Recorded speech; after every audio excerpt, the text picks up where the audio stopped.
მოგესალმებით ქალბატონებო და ბატონებო, საფუძვე ანმარელიდან. მინდა ერთი პატარა ვიდეო განახოთ. დააკვირდით ახლა ამ ორ თაფლს. ეს ერთი და იგივე თაფლია. ორივე წაბლის თაფლია. მაგრამ შენახვის პირობების, სხვადასხვა შენახვის პირობების გამო ეს თაფლი არის ისევ ჩვეულებრივ თხევად მდგომარეობაში. ეს თაფლი არის აი ფერი სხვანაირი აქვს დააკვირდით და თითქოს უხეში სტრუქტურა მიიღო. აი ჩაშაქრებას უძახიან, რომელიც ჩვენთვის მეფუტკრეებისთვის ძალიან ცუდი მოსასმენია, იმიტომ რომ ასოცირდება შაქართან. სინამდვილეში საბოლოო ჯამში ყველა თაფლი განიცდის კრისტალიზაციას. ნატურალურ თაფლზე მაქვს საუბარი. ნებისმიერი სახეობის თაფლი. უბრალოდ გააჩნია რისი სახეობისაა და როგორ პირობებში ვინახავთ. წაბლი, აკაცია უფრო დიდხანს ინახავს თხევად მდგომარეობაში თავს და ოქროწყეპლა, მაგალითად სუროს თაფლი და კიდევ ცაცხვის თაფლიც და ბევრი სხვა უფრო ადვილად კრისტალდება. ჩაშაქრებას აღარ ვიხმარ ამ სიტყვას, ძალიან ცუდ სიტყვას.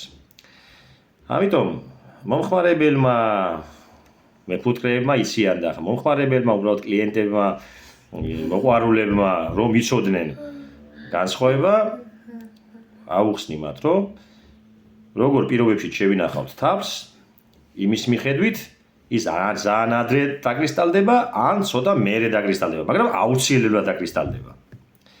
ამიტომ შევინახოთ ოპტიმალურ პირობებში 10-15 გრადუსი გრილი 10-15 გრადუსზე მზისგან მოშორებულ ადგილას. არავით არის მასივარი.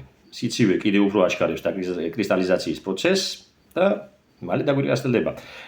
თავს არ ეცვლება საერთოდ გემოვნური თვისებები, ამე საერთოდ არ ეცვლება. ისევ ისეთი უნიკალურია და ისევ ისეთი ნატურია. უბრალოდ მე ცოტა უხეშია და გონიათ რომ არის შაქრისგან გაკეთებული. არა და არის ერთი და იგივე თაფლი, აი ესეც წაბლის თაფლი, აი შეგე როგორი თხელია. ჩვეულებრივი როგორც უნდა იყოს. ეს კიდევ აი და ვიცი თუ გამოჩნდება რაღაცნაირად ჩაღომებულივით, აი როგორ სტრუქტურაში იცვალა უკვე.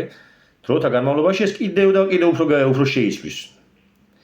ახლა ამ განსხვავება ერთი და იგივე თაფლია იმაშია რომ ეს იდვა სიცივეში, გარეთ მედვა, გარეთ რა სხვა სათავსოში მედვა, ეს ოთახში იყო და შედარებით თბილად იყო და შეინახა თავი.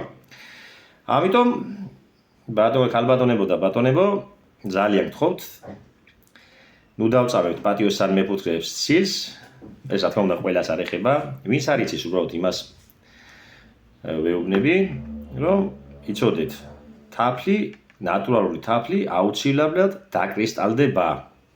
აბა კარგად.